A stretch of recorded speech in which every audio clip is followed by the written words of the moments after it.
nova lição, que é essa lição sobre liderança bíblica. O quão importante é a liderança, e a Bíblia nos ensina a respeito de como ser líder, de como ser liderado, como servir ao Senhor. Eu queria ler esse versículo junto com os irmãos. Vamos ler todos juntos. Efésios 5, versículo 21. Diz assim: sujeitando-vos uns aos outros no temor de Cristo. Mais uma vez, sujeitando-vos uns aos outros no temor de Cristo. Quando a gente analisa o que a Bíblia nos coloca e a gente estuda e aprende a cada dia, a gente compara com o que o mundo faz e o mundo prega, a gente vê uma grande diferença. Essa é uma frase que possivelmente você não vai ver assim no seu Instagram a todo momento, né? Talvez no seu Instagram vai aparecer assim: faça isso, você pode isso, você vai ser vencedor, você vai prosperar, mas eu não vejo muito facilmente assim: sujeite-se uns aos outros, não é? É um texto que Paulo coloca ali para Efésios, e na carta de Efésios, Paulo vem falando ali sobre a graça, a grande bênção que nós temos no Senhor Jesus, as bênçãos celestiais que Cristo trouxe. Ele ensina isso para os eleitos, ele mostra sobre essa maravilhosa graça do Senhor, e ele mostra também a compreensão disso. Compreendendo as bênçãos do Senhor, nós devemos viver de uma forma diferente. Ele ensina como a igreja deve se portar. Ele fala como a igreja deve ser unida, viver em união, de forma diferente daquilo que o mundo praticava na época, e também da forma diferente como o mundo pratica hoje. Paulo diz que nós não devemos andar como nécios. Nós lemos um pouquinho antes ali nos versículos anteriores. E nem como insensatos. Ou seja, o crente não deve ser desprovido de conhecimento. O nécio é desprovido de conhecimento. Mas ele deve conhecer e conhecer a palavra de Deus. Ele deve ser sábio. E o sábio é aquele que busca a vontade do Senhor, busca compreendê-la e busca praticá-la. Então, conhecendo a palavra, o crente deve ser sensato. Ou seja, agir com bom senso, agir com razão, mas com razão em cima da sabedoria suprema, em cima da palavra do Senhor, em cima do que as Escrituras nos ensinam. E Paulo nos ensina então a ser cheio do Espírito Santo, conhecendo e compartilhando entre os irmãos essa palavra, sendo grato por tudo. São os pontos principais desse texto antes de chegar no versículo 21. Não é? Encher do Espírito, da palavra, falar a palavra, cantar a palavra e ser grato por tudo. E agora nesse texto, então, ele destaca essa questão da sujeição. Ele nos instrui a sujeitarmos uns aos outros. E se você seguir sua Bíblia depois, nos versículos seguintes, ele vai falar sobre a sujeição nos relacionamentos da família. Ele vai falar também da sujeição nos relacionamentos da sociedade, porque ele fala ali sobre marido e mulher, ele fala sobre pais e filhos, e ele fala sobre servos e senhores. Então, nós podemos ver que os membros da igreja de Cristo servem a Deus em submissão. E como que se dá essa submissão? 2 pontos que eu queria tirar desse versículo para meditarmos. Primeiro, que os líderes e liderados devem se submeter um ao outro. Vamos ler mais uma vez para esse versículo ficar gravado em nossa mente? Sujeitando-vos uns aos outros no temor de Cristo. Então, em primeiro lugar, perceba, os líderes e liderados devem se submeter uns aos outros. Cada um fazendo o seu papel, com respeito um pelo outro. As autoridades foram constituídas por Deus, e elas devem ser obedecidas. Assim, se o líder dá a direção a seguir, o liderado seguirá com respeito. Por outro lado, se o liderado executar a sua função, o líder deve respeitar o liderado no seu trabalho e deve acompanhar. Nós podemos ilustrar isso com o futebol, não é? O técnico tem a função de definir a posição tática do time, não é isso? Tem alguns técnicos que definem bem, outros não, não é? Mas ele define a posição tática do time no campo e os atletas obedecem e jogam em suas posições. Não é? Em situações normais, o atacante não vai ficar lá no gol, vai. Não, o atacante vai ficar lá na frente, tentando fazer o gol. Não é? E também o goleiro, em situações normais, não vai para o ataque. Às vezes dá uma louca em algum goleiro, ele vai, não é? vai para o ataque para tentar fazer o gol no final do jogo, né? No desespero, mas ele está fora da sua posição. E também o técnico não vai entrar no campo, vai? O técnico vai entrar no campo para jogar. Ele vai respeitar, deixa o jogador fazer. Tem uns que se animam até que parece que vai entrar no campo, fica ali tão eufórico, né? Que quase entra no campo mesmo. Mas de forma normal, não. O time vai jogar, ele vai instruir, ele vai passar as ações, ele vai respeitar o seu atleta na sua função, ele vai deixar o time pelejar, o time jogar, não é? Então podemos perceber que a presença do líder é uma necessidade em praticamente todas as esferas da sociedade. O futebol tem essa ilustração interessante, mas qualquer esfera você vai perceber essa relação de líder e liderado. E Paulo diz isso lá em Romanos o seguinte: todo homem esteja sujeito às autoridades superiores, porque não há autoridade que não proceda de Deus.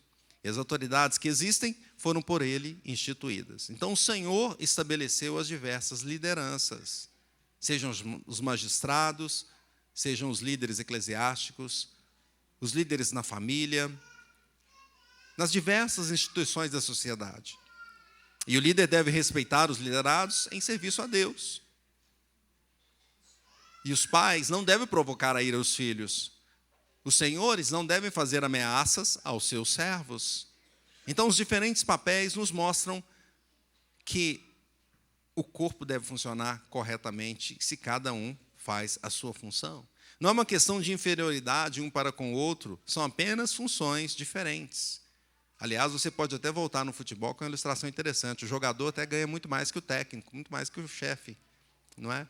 Então, a questão não é a inferioridade, é a função de cada um. E Paulo usa uma analogia muito interessante lá em Coríntios, que são os membros do corpo. Cada membro é importante no corpo, não é mesmo? Se você perder um membro do seu corpo, por menor que seja, você vai ficar, não é? Às vezes tem as mulheres que gostam de fazer unha, né? Vai e tira uma pelinha só, né? Fica com aquele dedinho lá doendo, mas é só uma pelinha pequenininha ali no dedinho, mas incomoda. Então, cada membro tem a sua função. E a gente pode perceber, irmãos, que a própria doutrina da Trindade nos mostra essa harmonia funcionando entre Pai, Filho e Espírito Santo. Veja que na obra da redenção, o Pai fez o planejamento, o Filho executou e o Espírito aplica em nossos corações. Que bênção! Funciona perfeitamente porque estão trabalhando em harmonia, cada um com função de forma perfeita. Líderes e liderados, então, devem buscar exercer sua função em submissão um ao outro. Prosseguindo em segundo lugar, nós podemos ver aqui que líderes e liderados se submetem a Cristo. Vamos ler novamente o versículo para ficar em nossa mente. Sujeitando-vos uns aos outros no temor de Cristo. Então, perceba que aqui nós vemos o versículo destacando essa sujeição no temor de Cristo. Significa que ambos, líderes e liderados, devem se submeter primeiramente ao Senhor Jesus. E assim eles se submetem um ao outro. A submissão a Cristo indica a obediência aos seus mandamentos.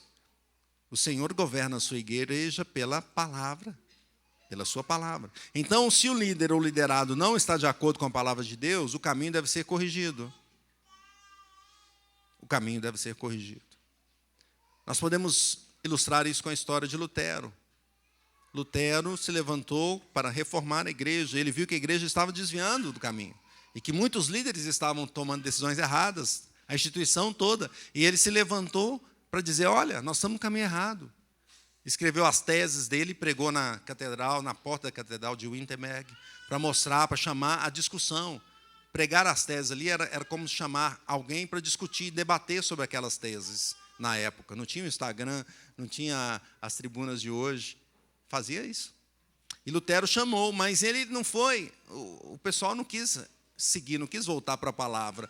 Então, naquele momento, naquela época, houve a cisão e surgiu a igreja protestante, porque aqueles líderes não quiseram seguir a palavra de Deus. Percebe como a importância da submissão a Cristo. A Cristo. Efésios 6:9 nos diz assim: vós, senhores, de igual modo, procedei para com eles, deixando as ameaças, sabendo que o Senhor tanto deles como o vosso, está nos céus, e para com ele não há acepção de pessoas. Então veja que o líder e o liderado devem estar sempre olhando para Cristo. Quem está no céu é o Senhor. Quem lidera é o Senhor. Quem é o dono de todas as coisas é o Senhor Jesus. As ordens são dadas pelo Senhor nas Escrituras. Se houver conflito entre o líder e o liderado, os dois devem olhar para a Escritura e dizer: o que está dizendo o Senhor? O que nos mostra a palavra de Deus? Como devemos seguir? Veja que Pedro, lá em Atos 5:29, fala da seguinte forma: antes importa obedecer a Deus do que aos homens. E por que ele diz isso? Porque os homens que estavam ali ao redor estavam querendo parar a pregação do evangelho. Falaram: olha, vocês não podem falar no nome de Jesus aqui. Aí ele falou: olha, então está em desacordo com a vontade de Deus. Então eu prefiro obedecer ao Senhor. O Senhor é que é o nosso Deus, o nosso líder maior, é Ele que nós seguimos. Pedro preferiu obedecer ao Senhor que obedecer ordens antibíblicas. Por isso, líderes e liderados devem sempre aprender a palavra de Deus, estudar a palavra de Deus, para saber quais são os mandamentos do Senhor. Francis Fox diz que a ideia do temor de Cristo tem a sua origem num grande princípio de vida enunciado lá no Antigo Testamento, o temor do Senhor. E para o cristão essa ideia continua válida, pois ele conhece o Deus que está em Cristo. É chamado ao discipulado de Cristo. E toda a sua vida está em Cristo. Então, ao conhecer os mandamentos do Senhor, o crente obedece e desperta os demais a obedecerem. Ele chama os demais: olha, o Senhor está dizendo isso em sua palavra, vamos seguir, vamos obedecer ao Senhor. Então, líderes liderados se submetem a Cristo e eles submetem uns aos outros. Nós servimos uns aos outros servindo a Cristo, pois Ele é o governante supremo. Ele é o governante supremo que ordenou ao seu povo as suas escrituras, a sua palavra. Então, como viveremos, meus irmãos? Algumas aplicações importantes para a nossa vida. Eu queria que você refletisse sobre isso, que nós refletíssemos sobre isso. Viveremos respeitando um ao outro. A Bíblia fala sobre o respeito e sobre a honra desde o início. Lá no início, no mandamento que diz instrui a honrar pai e mãe. E aquele princípio estabelecido se aplica às autoridades. E por isso Paulo ali também instrui o respeito às autoridades em Romanos. Viveremos honrando uns aos outros. Viveremos sujeitando-nos uns aos outros, honrando os nossos pais, os nossos líderes. Viveremos respeitando as autoridades eclesiásticas, os magistrados, os chefes, os professores.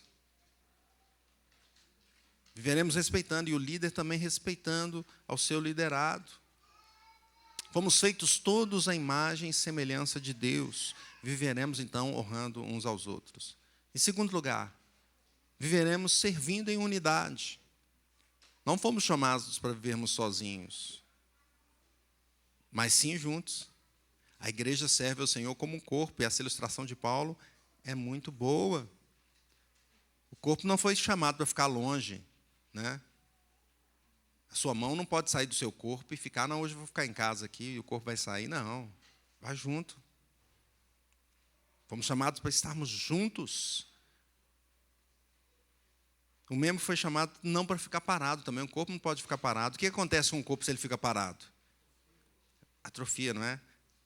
Às vezes a gente tem que colocar o gesso em alguma parte do corpo, e o que acontece se ficar muito tempo? Para. Teve uma vez que eu tive que colocar o gesso nesse braço, machucado aqui na frente. Acho que foi aqui.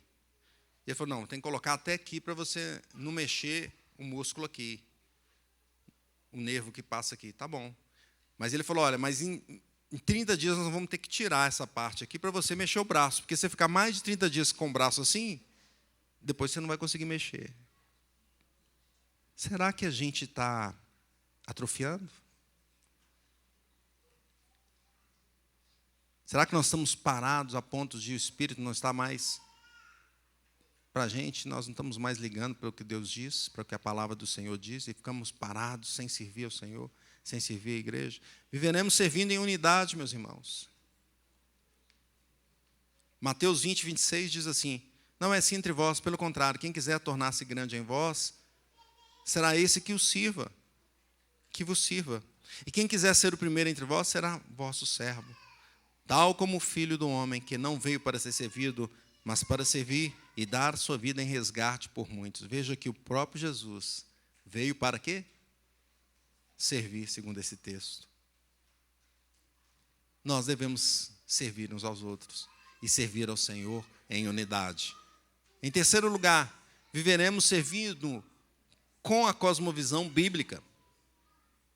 Efésios 6, 6 nos diz: não vim servindo à vista como para agradar a homens, mas como servos de Cristo, fazendo de coração a vontade de Deus. Então nós temos um padrão. O nosso padrão é a Bíblia. Ela que nos ensina como devemos viver, como devemos servir uns aos outros. Então tudo que fazemos neste mundo é para a glória de Deus. Não só aqui na igreja, aqui cantamos, lemos a Bíblia, oramos, mas quando a gente vai para o nosso trabalho, para os nossos negócios, para os nossos empreendimentos, lá também nós servimos a Deus. Toda a nossa vida está diante do Senhor. Depois da conversão, o sapateiro procurou Lutero e perguntou a ele: e agora, o que eu faço? Eu conheço a verdade, o que eu devo fazer da minha vida? E ele perguntou: o que você faz? Eu faço sapato. Aí ele disse: então faça o melhor sapato e cobre um preço justo. Devemos ser assim, fazer o melhor em qualquer esfera de nossa atuação. Portanto, sujeitemo-nos uns aos outros no temor do Senhor e que Deus nos abençoe grandemente. Vamos, neste momento, servir.